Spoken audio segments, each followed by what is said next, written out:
This is a very important and hot topic in medicine today. The PSA debate is the title of my presentation.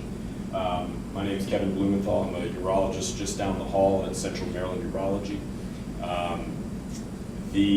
Like I said, if you want to be on the mailing list, just write your email down on there. You can sign it. If not, you can skip that part.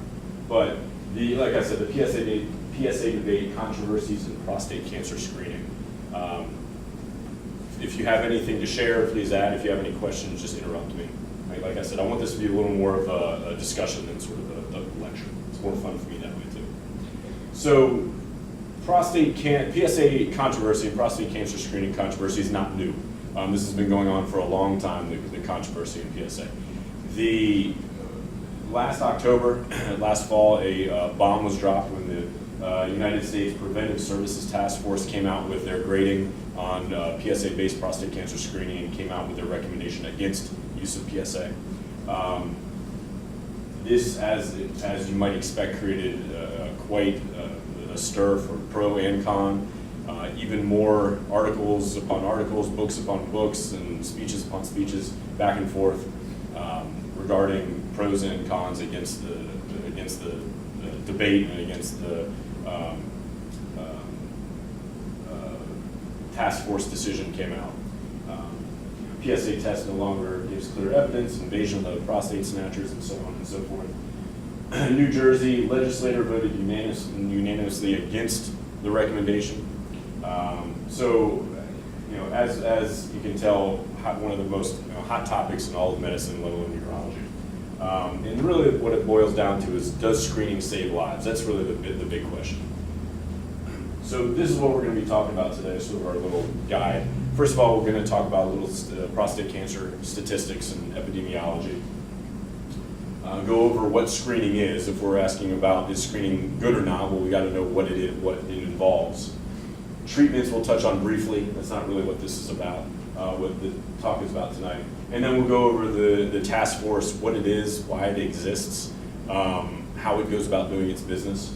And then we'll kind of get into the nitty-gritty and try to answer, does screening save lives? And we're going to talk about some of the trials, some of the big trials that the preventive task force used and that we use to sort of answer that question. And then at the very end, we're going to talk about some guidelines.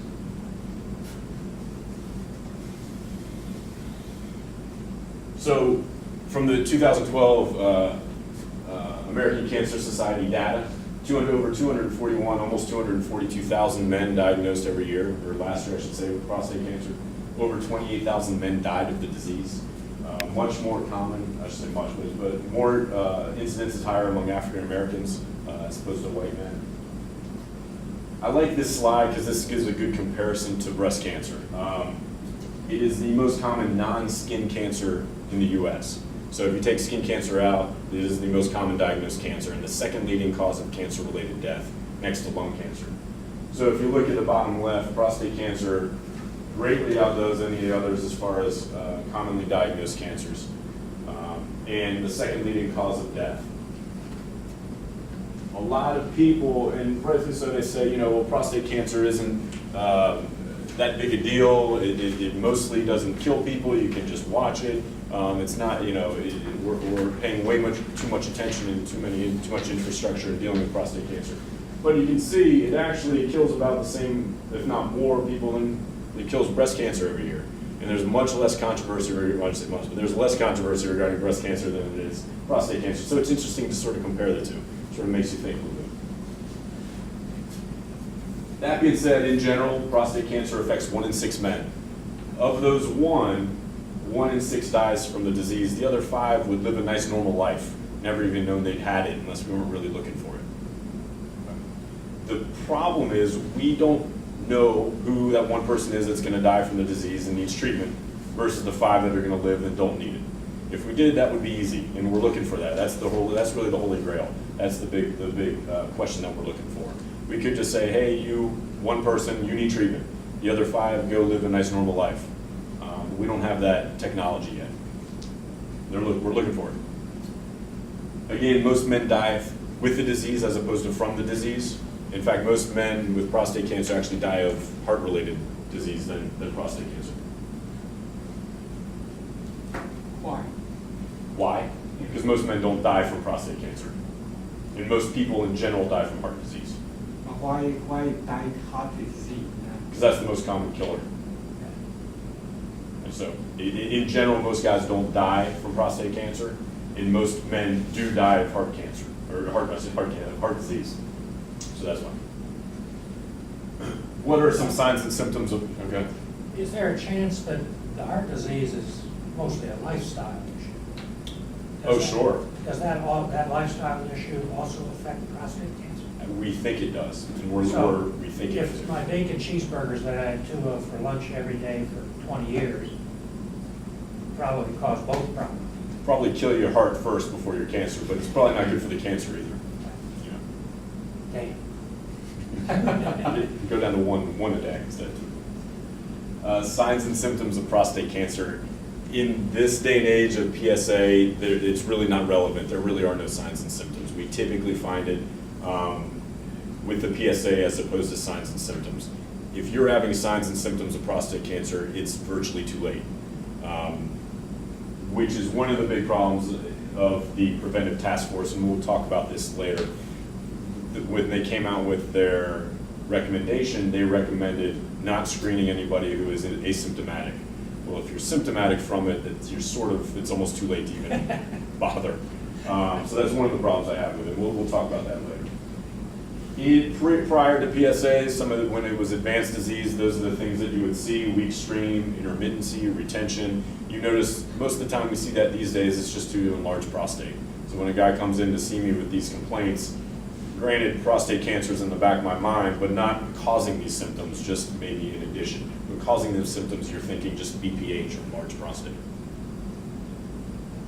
Some of the risk factors that you just mentioned down there: diet, high in processed meat and dairy, we think has something to do with it. But increasing age is one of the more common risk factors. African American has a higher rate of prostate cancer and more aggressive disease as well. Family history, increase your risk factor significantly. Another problem I have with the task force, they also recommend, and we'll talk about this, that regardless of your race or family history, that still does not play a role in as far as recommending screening or not. But we know it greatly increases your risk of if you have a family history and your ancestry as well. So that's another issue I have with that. Obesity, we know, can increase the aggressiveness of disease. That being said, all comers, if a gentleman that walks in my door and I diagnose him with prostate cancer, typically may not have any of those. Meaning, a gentleman that comes in and says, well, I don't need to be screened. There's no one in my family that has prostate cancer, or I'm a white male, or I'm under 65. I shouldn't have prostate cancer because I don't have those risk factors. Not so. In fact, most people don't have any of those. As we talked about, for the most part, prostate cancer is slow growing. We typically see, in general terms, kind of 2 variants of prostate cancer. One is very fast growing, very aggressive. The other is the much more common, slow growing variant. There have been a lot of studies, cadaver studies, donor studies, looking at how prevalent it is in the population. The one on the bottom shows one of them, 33% in their 60s. 46% in men in their 70s. This one even more prevalent. They're looking at autopsy studies. Basically, whatever decade you're in, that's your risk of having prostate cancer. If you're in your 60s, you have a 60% chance of having it somewhere in your prostate. If you're in your 70s, it's a 70% chance. Again, it doesn't mean you'll die from the disease, but you have it probably somewhere. It's a little funny ad, so we're talking about screening. You have to know what screening involves. What is screening? Basically, it consists of 2 things. The first of which is the PSA blood test, the digital rectal exam, or the prostate exam, when you actually feel the prostate. The second is the PSA, or prostate-specific antigen. If either is abnormal, the next step would be going ahead and doing the biopsy. The rectal exam is something that most men fear the most, and that is one of the most common reasons men will not come in to see us and get screened, and we see it all the time. And I think this is one of the reasons they think this is going to be their urologist when they walk in the door, or that this is going to be the experience they have when they walk in the door.